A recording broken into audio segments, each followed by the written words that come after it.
Bismillahirrahmanirrahim. Assalamualaikum warahmatullahi wabarakatuh. Selamat sore adik-adik mahasiswa. Bertemu lagi dengan saya dari mata kuliah akuntansi, masih membahas tentang analisa laporan keuangan. Hari ini kita akan bahas, pada pertemuan ini kita akan bahas tentang analisa laporan keuangan dalam bentuk rasio aktivitas. Apa itu rasio aktivitas? Rasio ini adalah rasio yang digunakan untuk mengukur efektivitas perusahaan dalam menggunakan aktiva yang dimilikinya. Atau dengan kata lain, rasio ini digunakan untuk mengukur tingkat efisiensi pemanfaatan sumber daya perusahaan. Ada 7 jenis di dalam rasio aktivitas ini. 1. Perputaran piutang atau receivable turnover. Yang kedua, ada hari rata-rata penagihan piutang atau days of receivable. Yang ketiga, ada perputaran persediaan atau inventory persediaan ya, inventory turnover. Yang keempat, ada hari rata-rata penagihan persediaan atau days inventory of inventory. Yang kelima, ada perputaran modal kerja atau working capital turnover. Keenam, ada perputaran aktivitas tetap.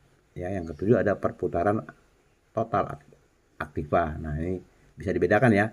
Aktiva tetap dan yang ketujuh adalah aktiva seluruhnya ya, aset.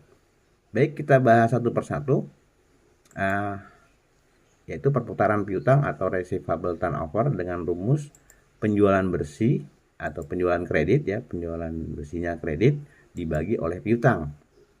Nah, di sini pada perputaran piutang receivable turnover PT Cita-Cito tahun 2013 itu kita menggunakan, kalau penjualan bersih berarti kita menggunakan data atau laporan laba rugi ya.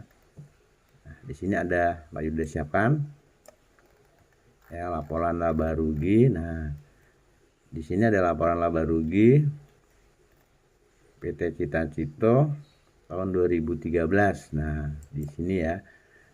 Total penjualan 2.600. Ya, kita masukkan sesuai rumusnya.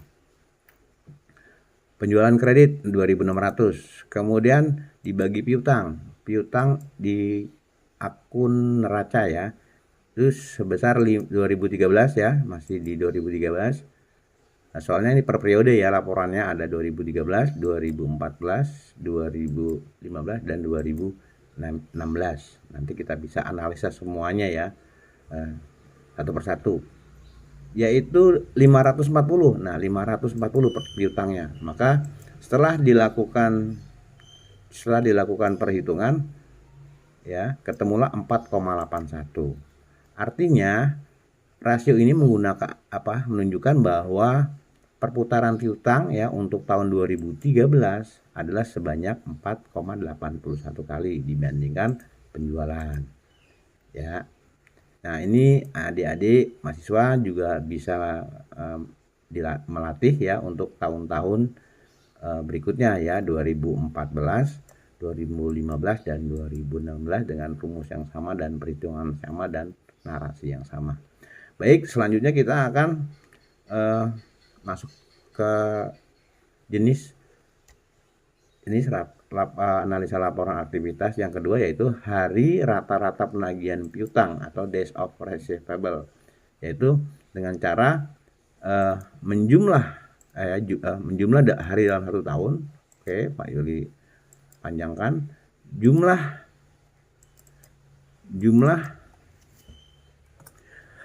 hari dalam satu tahun sebanyak 360 hari ya, kurang lebih ya, mendekati 365 atau 360 boleh. Kemudian dibagi oleh perputaran piutang. Nah, ya, perputaran piutang tadi yang sudah kita cari di nomor 1 sebanyak 4,81. Nah, maka kita bagi ya, 4,8 kita bulatkan sehingga menghasilkan nilai 75 kali. Jadi narasinya adalah rata-rata penagihan piutang dalam satu tahun adalah sebanyak 75 kali ya. Oke, kita lanjut ke jenis rasio efektivitas yang ketiga itu rumus perputaran persediaan atau inventory turnover. Masih menggunakan laporan laba rugi penjualan ya di tahun 2013 ini ya, perputaran persediaan inventory PT Cita Cito tahun 2013. Nah, penjualan kita lihat lagi. Nah, tetap ya 2013 kita ambil 2013 sebanyak 2.600. Ini kita masukkan, kemudian dibagi persediaan. Nah, persediaan adalah ada di akun neraca di sini ya, persediaan. Nah, sini kita lihat persediaan adalah 420 ya.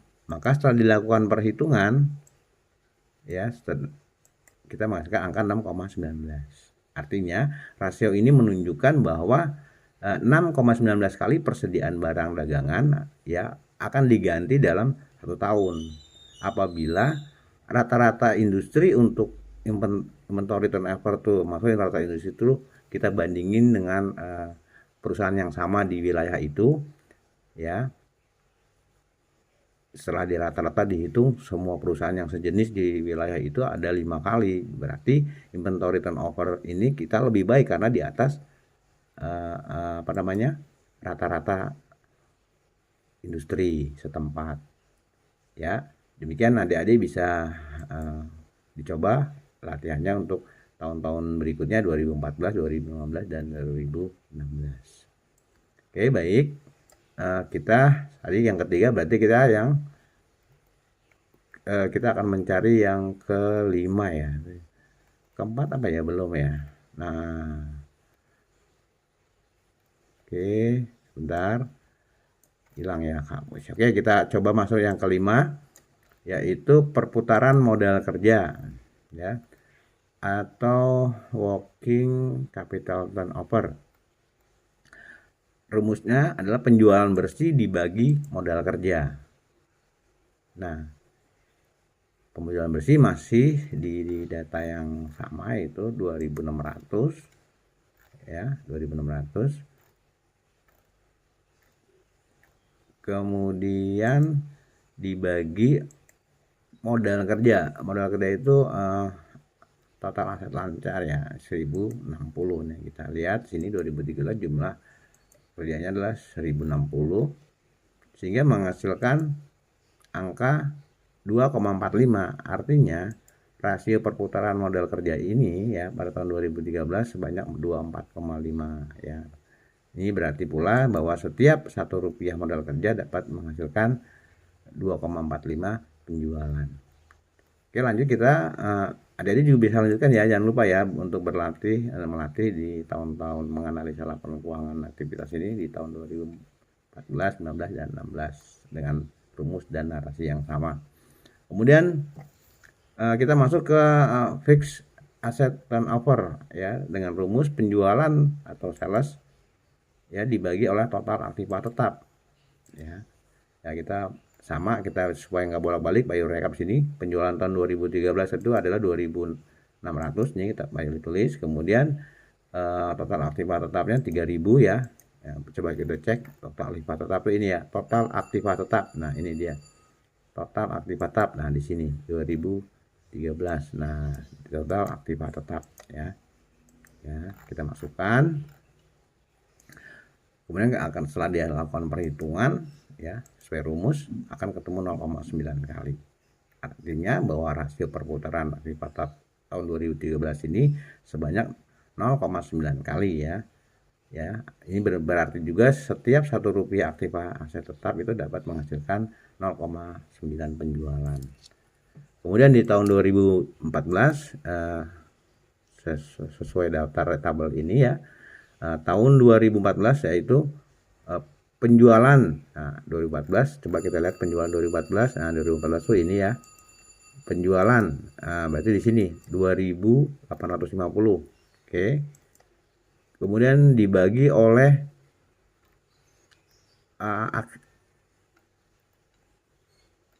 aset tetap ya. Aset tetap.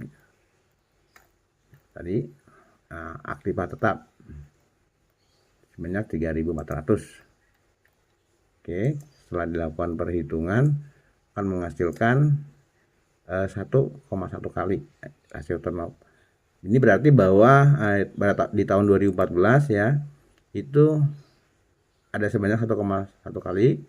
Ini berarti bahwa setiap Rp1 aktiva tetap dapat menghasilkan 1,1 penjualan.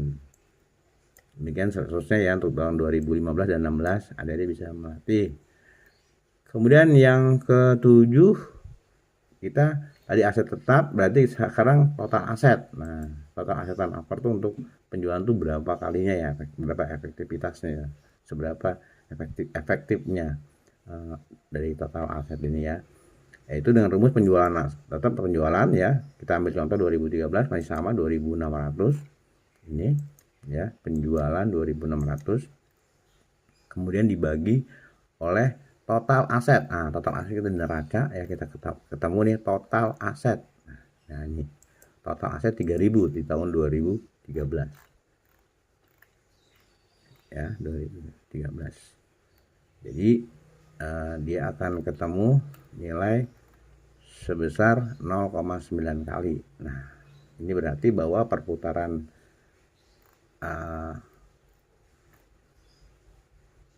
total aset ya, ini aktiva total aset ya, aktiva aset total aktiva, sorry belum Pak Yuli ganti, total aktiva tahun 2013 sebanyak 0,9 kali. Nah, ini berarti bahwa setiap Rp1 total aktiva ya, total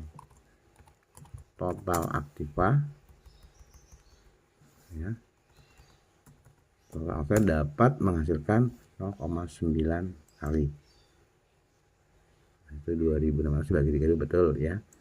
Untuk tahun 2014 juga sama ya. Jadi total, kalau di atas tadi nomor 6 total aktiva tetap, kalau ini total aktiva ya. Nah, total aktiva bukan tetap lah ya. Oke, Pak Yuli ganti supaya nggak keliru. Nah, bisa membedakan ya. Ini kembali lagi sih ya. Oke, ini ya. Oke, Pak Yuli set. Nah, ini bisa bedakan ini. Ada yang ke-6 ini total di penjualan sales dibagi total aktiva tetap. Kalau yang ini total penjualan dibagi total aktiva. Nah, ini yang dia sampai keliru ini, ya kan? Nah, ini total aktiva tetap. Nah, aktiva tetap itu sebenarnya ini ya. Aktiva tetap nih total aktiva tetap. Nah, total aktiva tetap ini 19, sorry ada kekeliruan ya Pak Yuli koreksi. Total aktiva tetap ini sebanyak 0,9 ya. Nah, itu 0 ini ya, total aktiva tetap. Nah, ini setelah dikurangi penyusutan. Jadi ketemunya kalau di ini aktiva tetapnya 2014 itu 2014 ini ya. Ini 2.200. Nah, nanti bisa kita sekalian buat latihan, nggak apa-apa ya. 1000 dibagi 1940 supaya kita bisa bedakan aktiva tetap dan total aktiva. Nah, 1,3 kali. Nah, rasio ini di tahun artis setelah kita perbaiki, kita berubah narasinya menjadi 1 ya, 3 kali. Ya, artinya setiap satu aktiva tetap akan menghasilkan 1,3 penjualan ya. Sama di ini kita ganti juga ya. 2.800 benar jumlah penjualannya dibagi oleh total aktiva tetap sebanyak 2.020. Nah, ya. Tuh. RP 2020. Maka setelah dilakukan perhitungan di 2014 ini akan menghasilkan 2.850 dibagi oleh 2020 ya, sehingga akan menghasilkan 1,9 kali. Nah, kita rubah jadi perputaran total maksudnya perputaran aktiva TAP tahun 2014 sebanyak 1,9 kali, hampir 2 ya. Ini berarti juga bahwa setiap Rp1